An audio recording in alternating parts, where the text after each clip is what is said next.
Ya hemos visto algunos aspectos del bosquejo.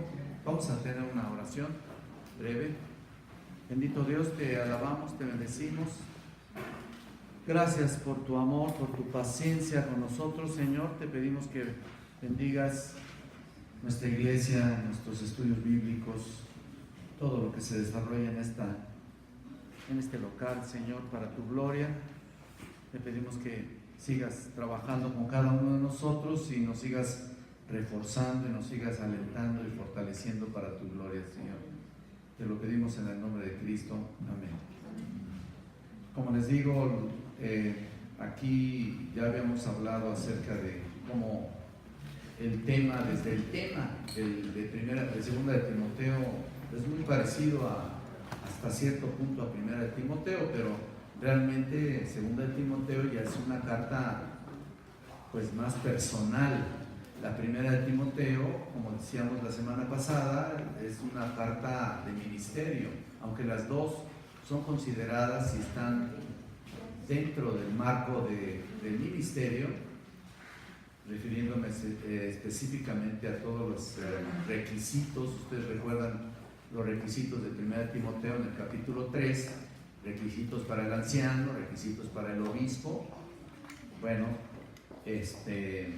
se basa especialmente en el ministerio de la iglesia, pero aquí en la segunda carta es una carta más pastoral, es decir, más personal y muy pastoral específicamente a su amado hijo Timoteo, ¿no? La semana pasada hablábamos del combate, el tema es combate, manual del soldado. Pablo tenía que estarlo exhortando, animarlo, fortaleciendo, restableciendo, precisamente para que no desmayara, porque esa era la tendencia de Timoteo, un joven que estaba frente a una iglesia, el cual pues estaba ahí flaqueando, y lo exhortó. Les dije la semana pasada a permanecer fiel a sus deberes. Lo vimos la semana pasada aquí en esta segunda carta, fiel a sus deberes, en el 1.6, y luego vimos a retener la sana doctrina en el 1.13, y luego a evitar el error también en el 2.15 y 2.15 al 18. También lo exhortó a aceptar persecución por medio del Evangelio. Realmente uno tiene que aceptar todo tipo de embistes del Evangelio, ¿no es cierto? Es decir, de la gente que está en contra de nosotros, ¿no? Uno tiene que aguantarse, ¿no? Tiene que aguantarse y aparte tiene uno que gozarse. Esa es la verdad. No importa que haya una persecución, no importa que te desechen, que te ofendan, que te desprecien, es por la gracia de Dios. Y si a Cristo lo despreciaron, imagínense que no merecemos nosotros también. Entonces Pablo lo exhorta a aceptar la persecución por el Evangelio. En tercer lugar, vimos que a colocar su confianza en la Escritura y a predicarla implacablemente. Es una labor nuestra de toda la vida. Como hijos de Dios somos portadores de la verdad. Portadores de la verdad. Es decir, es cierto, la verdad está en nosotros, pero no es nuestra. La verdad la ha depositado el Señor en el momento que Cristo nos redimió de nuestros pecados. Él depositó su verdad en nuestros corazones, ¿no? Y por tal motivo, pues hay que colocar esa verdad en los corazones de otros, buscar la manera de predicarles a otros y a colocar esa confianza en la Escritura y predicarla sin parar, porque es parte de nuestro procedimiento, es parte de nuestro crecimiento, es parte de nuestro deber. No es una cuestión de guardarla, pues ya tengo la salvación, bueno, pues ya aquí queda. No, hay que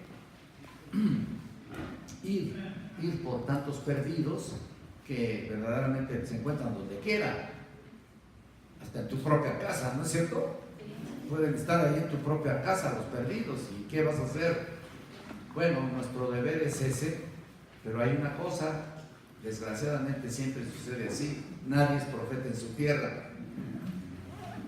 En serio, nadie es profeta en su tierra.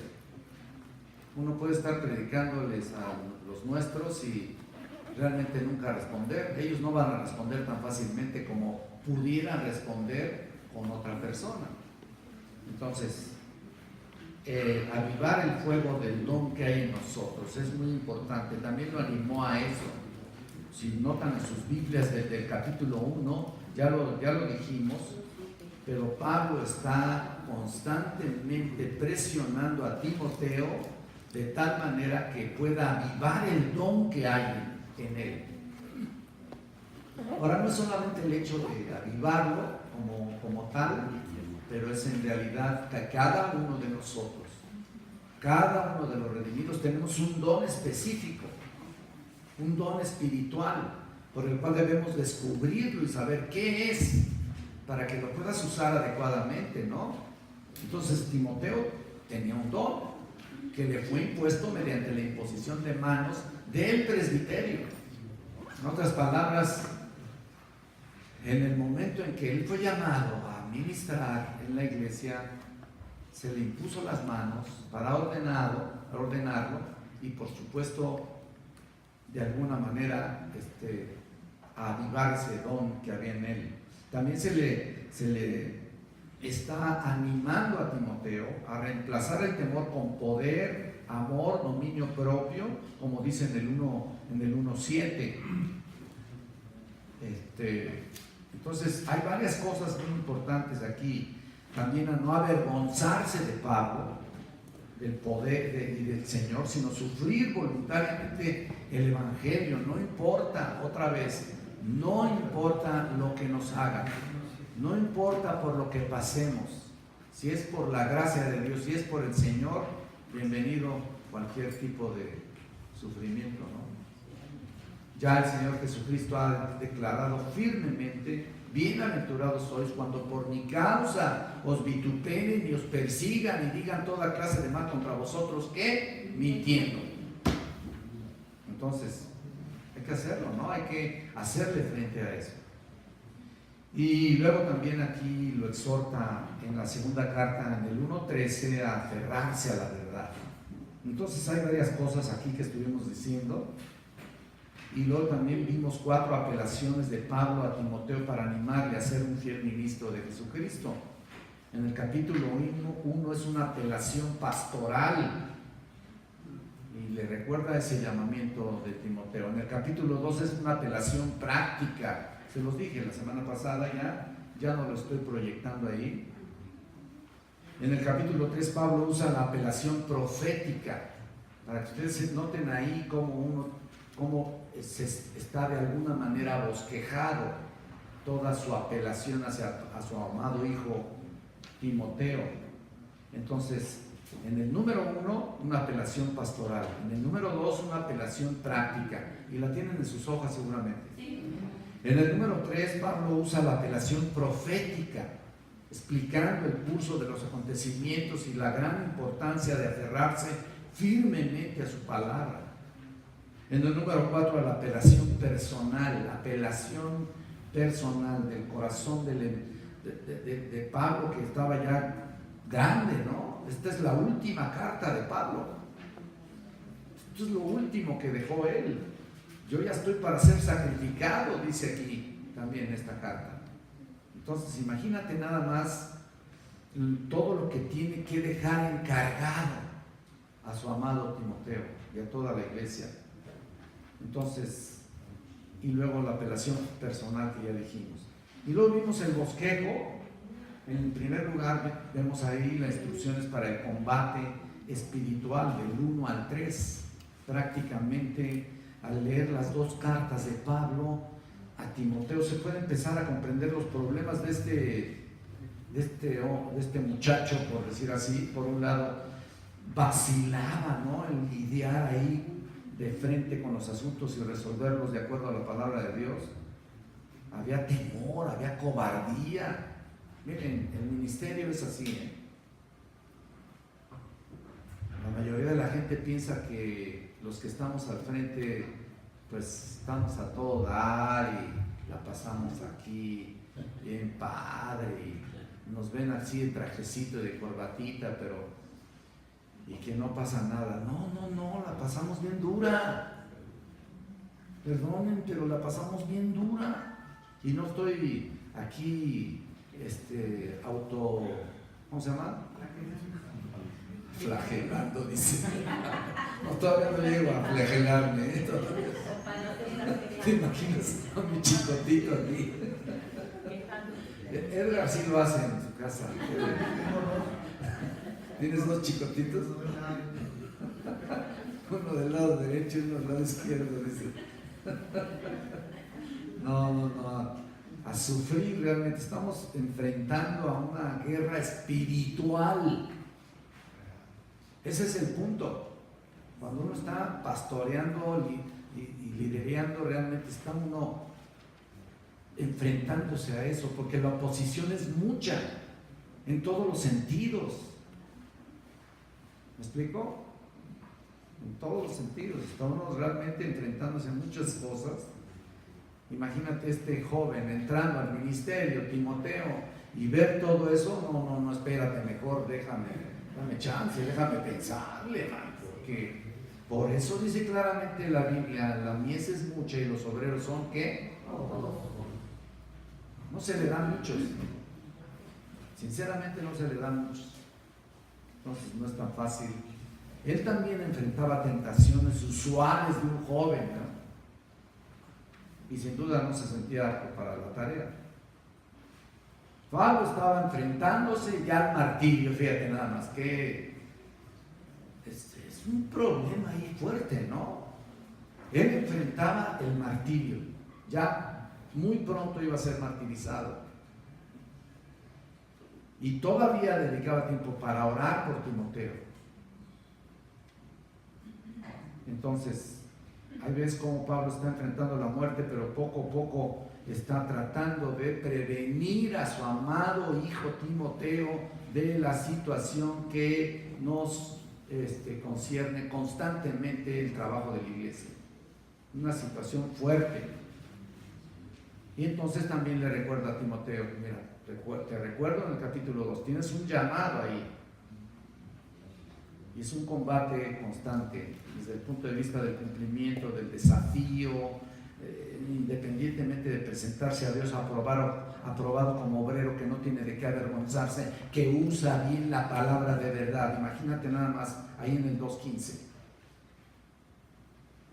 Procura con diligencia presentarte a Dios aprobado como obrero que no tiene de qué avergonzarse, que usa bien la palabra de verdad. Usar es trazar. El predicador, el pastor tiene que esforzarse para trazar lo más correctamente posible la palabra de Dios y poderle explicar lo más claro. ¿Para qué? Para que la iglesia sea edificada y Dios sea glorificado. Entonces, eso no es cualquier cosa, ¿eh? Ese es un énfasis muy fuerte que les hacemos a los estudiantes en el seminario. Constantemente estamos hablando acerca de esto. Entonces, incluso cuando a mí me toca ya dar ministerio pastoral ahí en el seminario, casi los ando corriendo, ¿eh? Es más, trato de que se desanimen. Y constantemente les menciono lo que Spurgeon decía. Spurgeon decía, si es posible, dedícate a otra cosa. En cuanto, si quieres entrar al ministerio, mejor dedícate a otra cosa. No te metas en este asunto. Y en cierta manera, pues tiene razón. Dedicarse al ministerio, a la obra que el Señor nos ha encomendado, realmente no tiene paralelo, ¿eh? Es una tremenda obra que el Señor ha dejado en nuestras manos, por lo cual debemos dejar un testimonio viable, ¿no? Y sobre todo trazando bien la palabra de Dios. Pues imagínate nada más, qué compromiso. Por el contrario, estamos en medio, ustedes saben, en un México que falsea con la doctrina. Estamos en medio de tantas mentiras por todos lados. Los obreros y los pastores se levantan de la nada ni quien los haya llamado, y se levantan y empiezan a predicar una doctrina diferente, como el estudio que está dando Isaías ahí de Gálatas, que está tremendo porque nos habla realmente de la falsedad del evangelio en aquel entonces, y que todavía se predica esa falsedad. Un mal obrero falsea en la palabra, confunde a los oyentes y a su vez aparta a la gente de Dios. Imagínate, y yo les digo en el seminario constantemente, un mal obrero, un falso maestro, un falso predicador, pastor, está así. ¿Qué haciendo con esto? Está creando una generación de falsos hermanos también. Aquí, para que nos demos cuenta del gran compromiso de estar trabajando para Él. Además, había que huir de las pasiones juveniles, o sea, no obstante, ¿no? Pasiones juveniles, enfocarse en la justicia, la fe, el amor y la paz, con los de corazón limpio invocan al Señor. Ahí lo dice en el 2:22. Entonces, finalmente, el combate parece tomar fuerza cuando enfrenta a hombres amadores de sí mismos, que será característica de los postreros días. Así estamos también rodeados de todos esos. Se aman tanto que pierden tiempos preciosos para dedicar tiempo de calidad con la palabra de Dios. Hay gente muy vanagloriosa, jactanciosa, que tiene una actitud de avaricia en las iglesias, que no tiene precedente, como les digo, vanagloriosos, gente en realidad que solamente están en la iglesia por interés del dinero, son fanfarrones. Y como les decía, el afecto verdadero casi desaparecerá, y en su lugar prevalecerá afecto contra naturaleza. Van a ser crueles, intemperantes, y ciertamente hoy es evidente una conducta así, salvajes, ¿no? Impetuosos, como también lo dice aquí en esta segunda carta. Significa imprudentes y desenfrenados. Y por cierto que vivimos en una edad de desenfreno, o sea, que se trate de velocidad en los medios de transporte y de desenfreno de otro índole. El desenfreno en el ámbito sexual es terrible.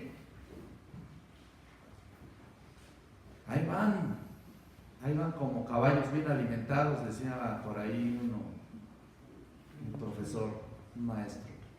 Ahí van como bueyes al destazadero, enfrentándose a sus propias concupiscencias, a sus propios pecados y dándole rienda suelta a su vida desenfrenada. Ese es el problema.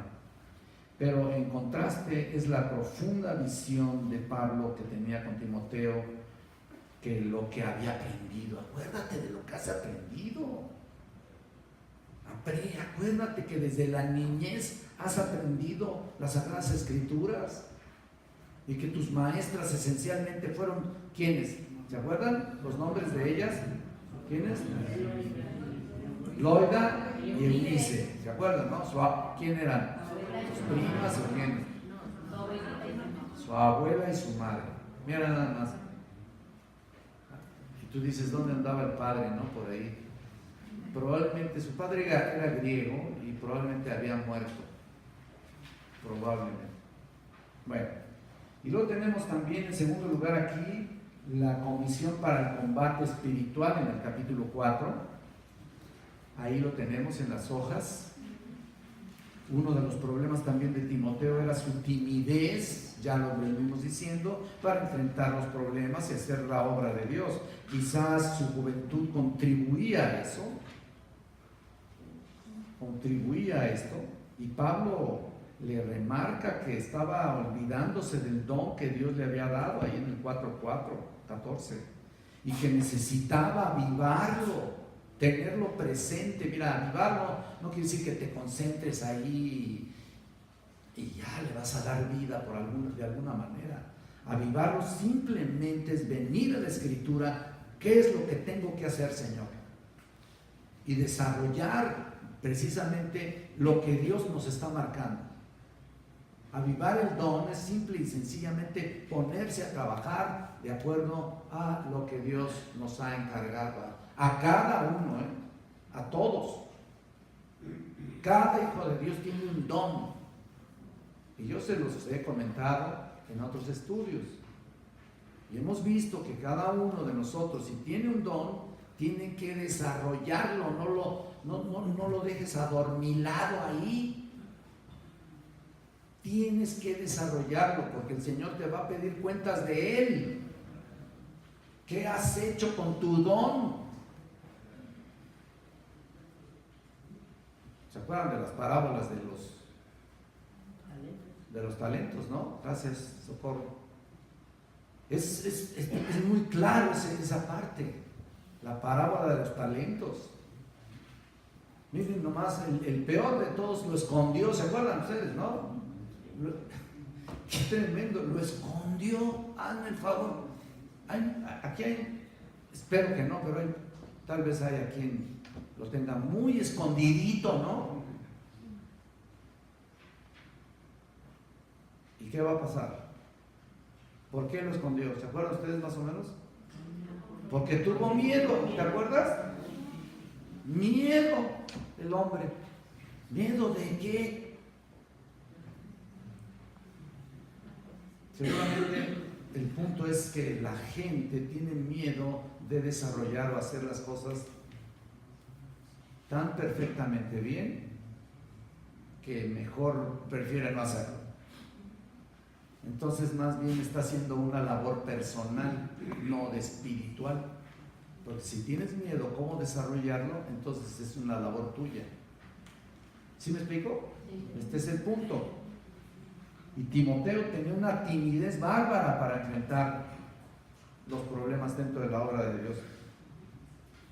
Entonces Pablo recordaba ese don y que necesitaba avivarlo cuando alguien necesitara la palabra de Dios. Mira, hay muchos dones, hay una lista muy importante de dones en los cuales necesitas descubrirlo. Si no lo sabes, necesitas descubrirlo. ¿Cómo? A través de la oración y la lectura de la palabra de Dios, del compromiso con la palabra de Dios, de la obediencia, porque no nada más te vas a leer 5 capítulos diarios o libros enteros de la Escritura, pero si no hay obediencia, nunca vas a descubrir nada. El don va a seguir escondido, ¿no? Y una vez que estás en obediencia en la lectura de la palabra de Dios, surge el don de alguna manera. El deseo es descubrirlo, no solamente es eso, sino qué es lo que realmente me gusta hacer. Esa es la idea. Así como el que anhela obispado, buena cosa desea, ¿te acuerdas? Anhela y desea son sinónimos. Anhela y desea son sinónimos. Entonces, ¿qué te gusta realmente hacer dentro de la iglesia? Bueno, pues ahí está tu don. ¿Te gusta llevar el evangelio? Que de hecho se está levantando un grupo importante de evangelistas por ahí. Alfredo Sánchez está captando a varios ahí, hermanos que quieran irse a predicar los jueves. Si quieres apuntarte con él, ve con él. Se ponen de acuerdo en un lugar determinado, ya sea en la iglesia o en otro lugar, y se van a evangelizar así. Y me lo estaba contando Elías, el grandote, ¿cómo se apellida? Salazar, ¿no? Me estaba diciendo que fue tan edificante ir con él a predicar el evangelio.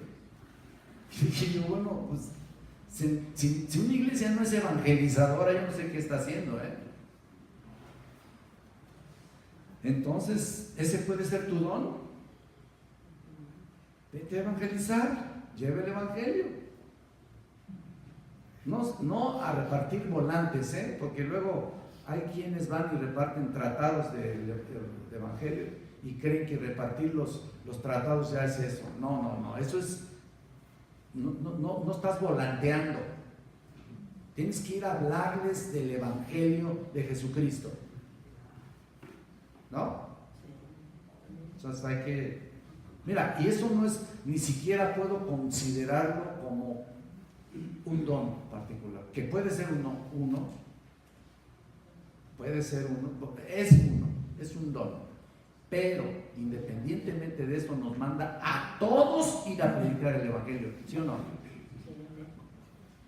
Bueno, entonces hay muchas cosas que hacer en la iglesia, muchas cosas, así que levántate de esa silla que la tienes ya moldeada a tu forma.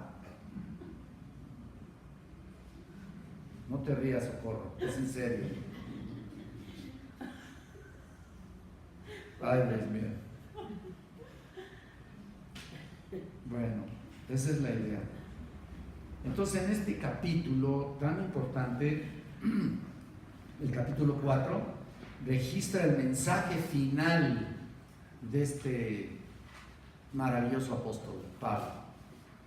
Es un mensaje final que tiene una inspiración importante, y poco después de dictar estas palabras, realmente a través de la historia, Pablo sufrió el martirio por causa de Cristo. No lo dice aquí, y tú vas a decir, ¿cómo sabes?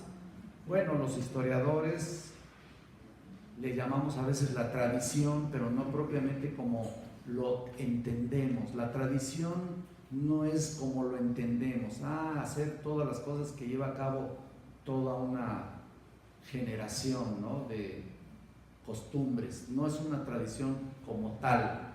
Hablamos como tradición los libros históricos, que no son propiamente la Biblia, pero que hay gente, historiadores, que plasmaron ahí grandes cosas tan importantes que no están registradas en la Biblia, pero que están de alguna manera avaladas también por la Escritura. Entonces, Pablo sufrió el martirio, y hallamos en este capítulo una apelación personal intensa por la fidelidad de Timoteo al Señor y a su querido Pablo.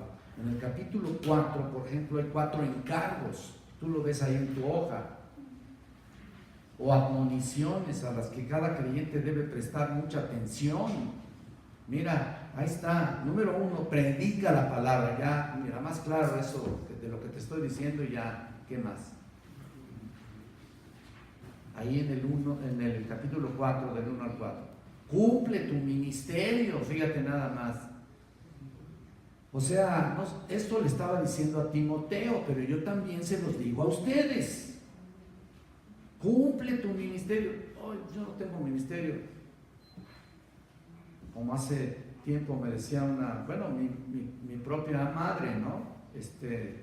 Se sentía mal porque no tenía ningún ministerio, no estoy haciendo nada para el Señor, y que me empezó a platicar conmigo acerca de eso. Yo le dije, mira mamá, ponte a orar y ese es tu ministerio. ¿No es cierto? La oración del justo puede mucho. Oren por nosotros, oren por su iglesia, oren por los hermanos que están quebrantados en salud, oren por mi esposa que está malita, por cierto. Entonces, y bueno, hay tantos hermanos que están enfermos, no quiero ser yo que se enfoque nada más en mí, no. Hay muchos enfermos que están en nuestra iglesia, hay que orar por ellos. Entonces, mira, predica la palabra en el 4, del 1 al 4, cumple tu ministerio en el 4, del 5 al 8. Y número 3, no ser independiente, en el 4, del 9 al 18. Y obviamente recordar a los amigos, en el 4, del 19 al 22, él empieza a recordar ahí a saludos a Priscila y Aquila y a casa de Onesíforo, Erasto, se quedó en Corinto, y Trófimo, dejé en Mileto enfermo. A Trófimo, fíjate nada más. y luego también procura venir antes del invierno. Eungulo te saluda, Prudente, Lino, Claudia y todos los hermanos. Mira, nada más, todos estos hermanos estaban en su corazón, en su mente, todos estos colaboradores que habían trabajado con él y habían sido fieles en el ministerio y habían visto el desarrollo de la iglesia y el apostolado de este hombre maravilloso. No lo quiero exaltar, ¿verdad?, por encima de Cristo de ninguna manera, pero Pablo es un ejemplo claro a seguir en el sentido de su ministerio, ¿no? Y bueno, aquí lo estamos viendo como prácticamente saluda a sus hermanos en Cristo, a sus amigos. Y vean que tenemos también capítulos clave aquí. Ay, mira, supuestamente aquí ya teníamos los 4 encargos que ya no les puse, pero bueno, ustedes los tienen en su hoja. Realmente el capítulo clave es el capítulo 2, es realmente lo que veo aquí, lo que hemos observado y lo que se ha estudiado. Es un ministerio que tiene bendición, exitoso. Le puse yo ahí el mandamiento de padecer por el Evangelio. Tienes varios aspectos que abarca hasta el capítulo 3, solamente el 2 ahí. Número 1, los participantes del padecimiento. Y Pablo ahí incluye a Timoteo, por supuesto, en el aspecto multiplicador del ministerio. El ministerio del Evangelio ha de ser transmitido a los que han mostrado ser fieles en la recepción y administración de la palabra de Dios. Y ese es precisamente parte de lo que tratamos nosotros también, transmitir el Evangelio, transmitir la palabra de Dios para que sean fieles administradores de lo que recibes como creyente, lo que recibes de la palabra de Dios. ¿Para qué? Para que la puedas usar, mi hermano. Nunca fue para retenerla. Usa la palabra de verdad. Y por supuesto las ilustraciones del padecimiento son muy claras ahí en el capítulo 2. Y Timoteo tiene que ser como un soldado dispuesto a ir, hasta sin previo aviso, ¿no? Hay quienes, por ejemplo, no me avisaste, ¿no? Bueno, te estoy avisando, ¿no? O avísame con mucha anticipación. Es cierto, tenemos que ser ordenados, pero hay ocasiones en que se presenta la situación para trabajar así. Te necesito. ¿Lo harían?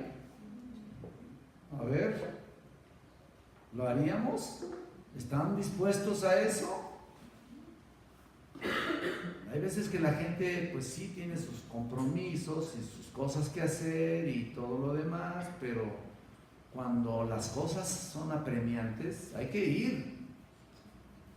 Recuerdo una vez que a mí me llamaron precisamente la hermana de Israel Ramírez, Gaby, me llamó una vez y me dice: oye, Enrique, por favor ve a testificarle a un hermano que está muy enfermo. Y de momento uno se incomoda, ¿no? Dice uno, ¿no es cierto? Digo, hablando la verdad, somos humanos, ¿no? Qué flojera, ¿no? Salir de tu comodidad. Levántese, vámonos a trabajar. Y digo, bueno, ok, voy a ir. Ahí voy. Llegué y supuestamente la persona era cristiana y bueno, estoy hablando con él. Resulta que el señor tenía cáncer en el estómago. Hermano en Cristo. Bueno, ahorita les digo cómo. Y entonces él quería bautizarse porque sabía que ya iba a partir. Creo que se las platiqué la historia, ¿o no? No, cuéntale. Cuéntale. Pues estuve preparándolo para bautizarlo. Le estuve dando un estudio, le dije la importancia de tener a Cristo en su vida, la necesidad de consagración, aunque pues él ya con cáncer en el estómago, imagínense, pero lo estuve discipulando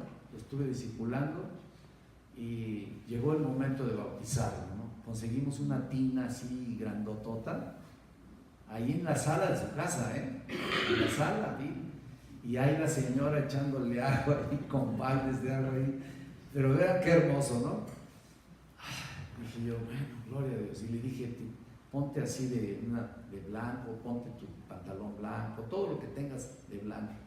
Si ustedes quieren, es una tradición, pero de alguna manera es parte del protocolo ahí, ¿no? Y el día del bautizo, pues ya llegué, él ya estaba listo, yo también me preparé con mi ropa y nos subimos a la tina y ahí lo bauticé, en nombre del Padre, del Hijo. Para esto antes le dije, bueno, ¿cuándo recibiste a Cristo? ¿Cuándo? Hace una semana que usted vino. ¿Apenas recibiste a Cristo? Pues no, que ya eras cristiano. No, apenas lo recibí con usted.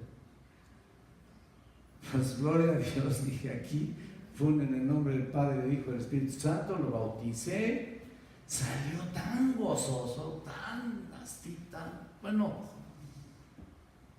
ustedes se han de imaginar, ¿no? La emoción también de cumplir un mandamiento de parte del Señor. Y pues ya lo arroparon y lo subieron, lo subieron a la cama porque no podía sostenerse casi, no podía sostenerse. Ya lo dejé, pasó unos días y me habla la señora, que por cierto oyó el Evangelio también. Por favor, pastor, venga por favor a ver a mi esposo. Está prácticamente en coma. Fui inmediatamente, se estaba quejando, así tenía unas respiraciones muy fuertes, pero ya estaba inconsciente, lo tomé de la mano, empecé a orar, se le calmaron la respiración que tenía tan horrible, tan fuerte, se calmó la respiración, le dije, Padre Santo, te lo entrego, te entrego a este hombre, te lo entrego en el nombre de Cristo. Y en ese momento partió. Ahí en mi mano, no tienen ustedes idea lo que se siente, ¿eh? Ahí, tomándolo de la mano, ahí partió. Y la señora, ay, gracias, Señor. Y bueno, pues esa es la labor que luego tienes que hacer. A ver. Esas son las partes urgentes a las cuales un soldado debe estar listo todo el tiempo. No tienes por qué poner trabas, ni moños, ni nada. Un sepelio, un día me hablaron a las 3 de la mañana. Pues te tienes que parar, ¿no? Pues vete a la funeraria. Digo, sales de tu comodidad, de tu camita, ¿no? Y te vas a trabajar para la gloria de Dios. Y bueno, yo no estoy poniéndome de ejemplo, pero simplemente le estoy contando nuestras experiencias. Entonces el trabajo del obrero principalmente es la palabra de verdad. El obrero aprobado usa la palabra, pero por supuesto está dispuesto a toda buena obra, ¿me explico? Si eres obrero, procura con diligencia presentarte desaprobado como obrero. No solamente usas la palabra, pero estás dispuesto a toda buena obra. Y ese es el punto. Entonces, esto es lo importante. Y en segundo lugar, el capítulo 3 también es muy importante porque es el peligro y protección de la apostasía. Hasta este capítulo continúa el mandamiento de padecer por el Evangelio, aquí. No importa la oposición, tú te enfrentas a eso. Timoteo sabía que había oposición por el Evangelio, pero necesitaba darse cuenta de que no se trataba de algo pasajero ahí. Era una condición que iba a ser característica de esa era en aquel entonces. Aunque es Satanás quien está atrás de toda oposición, ya saben ustedes, son los hombres los que la llevan a cabo sin barreras. Uno mismo forma sus barreras, así que mejor derrúmbalas. Porque nuestras barreras son tan, a veces, o sea, nosotros las construimos. Hagan de cuenta que esta es mi comodidad, mi barrerita, y no te mueves de ahí. ¿No? No, derrumba toda barrera, toda oposición que se levanta contra el Evangelio de Jesucristo. Lleva el Evangelio donde sea posible. Ese es el problema de muchos obreros que no se levantan de su comodidad. No van a hacer las cosas como son. Aquí yo constantemente en el seminario les digo, no quiero preparar gente nada más llena de información en sus cabezas. Yo quiero preparar siervos de Dios que estén dispuestos a toda buena obra. Aquí salen y luego incluso hasta, ya se graduaron, hasta se sienten que ya le hicieron. No, chiquitos, les digo, perdonen la expresión, apenas están comenzando. No estés pensando que ya la hiciste, ¿no?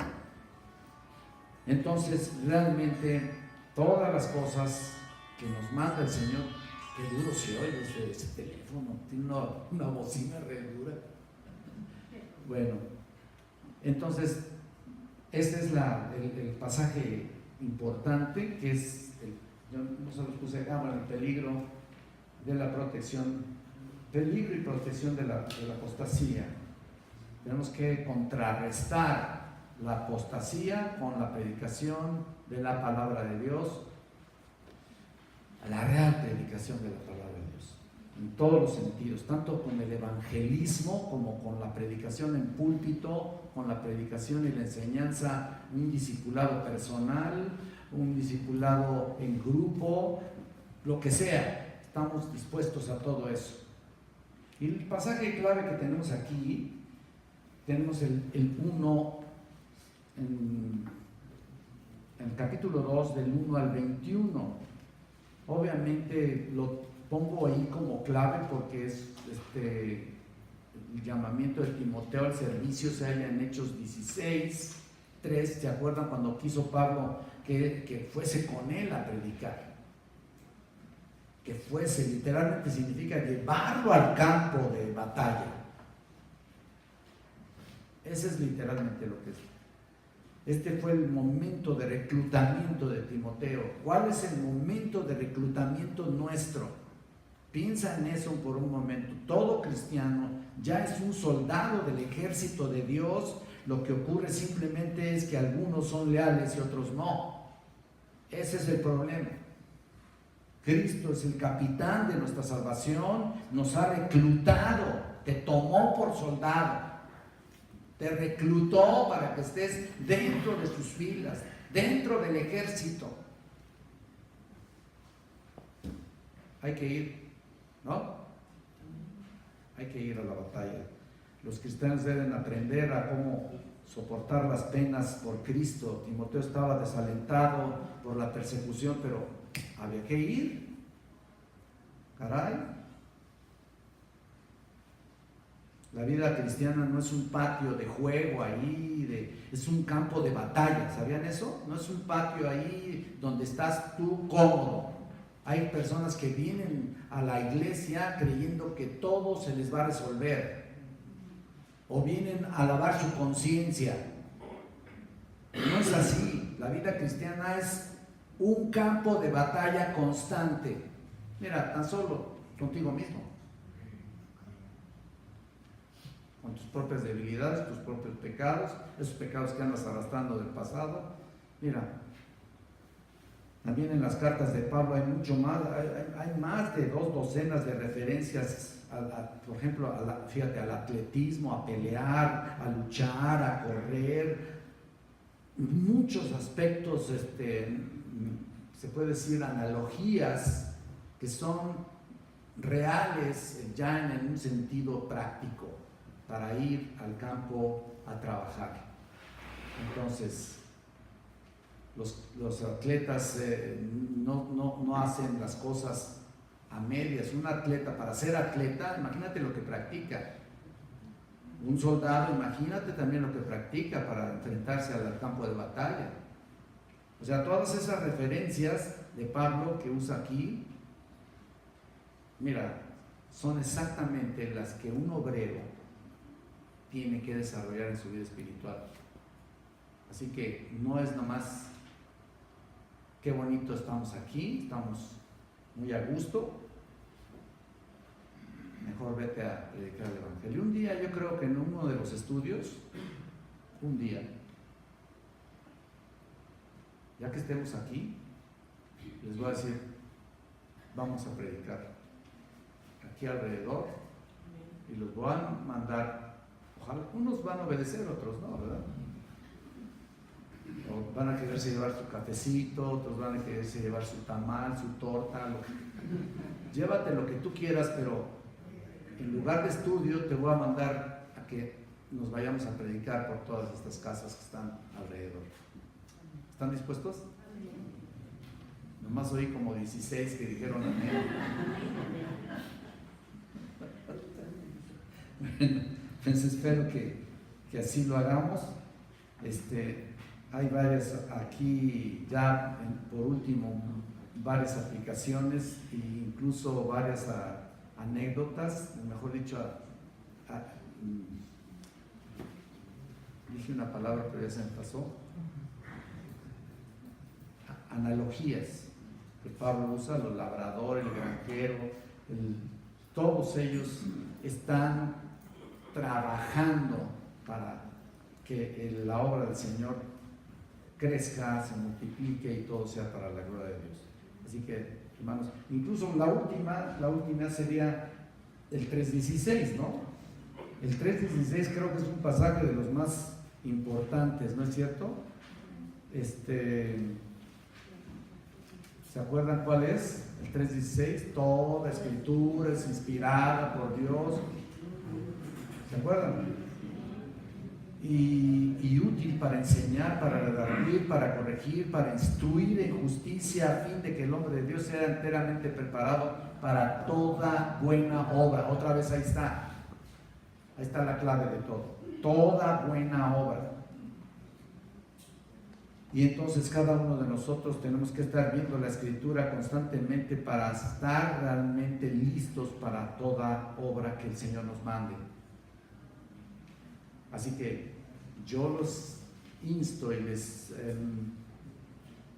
animo o los exhorto, como ustedes lo quieran ver, a que se multipliquen en otros. Las ovejas dan a luz ovejas. Ve a predicar el Evangelio. Únete al grupo de evangelismo ahí que está organizando Alfredo Sánchez y sé parte de esta bendición tan enorme de llevar el Evangelio puerta por puerta. Yo entiendo que hay quienes nos imitan. Los testigos de Jehová nos imitan. Es eso de tocar puertas que ellos hacen, inicialmente es de los cristianos. Yo recuerdo que recién convertido yo me fui a predicar el Evangelio, a tocar puertas. Me invitaron y dije, bueno, vamos. No sabía nada, pero vamos, ¿no? Tan solo el hecho de llevar Juan 3:16, pues dije, pues vamos, ¿no? No, es ya que ustedes saben mucho más que eso. Mucho más que eso. Muchísimo más que eso. Así que, si hay que ir a tocar puertas o te vas al metro y predicas el Evangelio, no importa, pero sal a predicar el Evangelio. Así que, hermanos, esta es la obra maravillosa, inspirada por Dios, que nos ha dado el Señor y nos ha puesto en nuestras manos. Por eso dice capítulo 4, te encarezco delante de Dios, que es el último punto allí.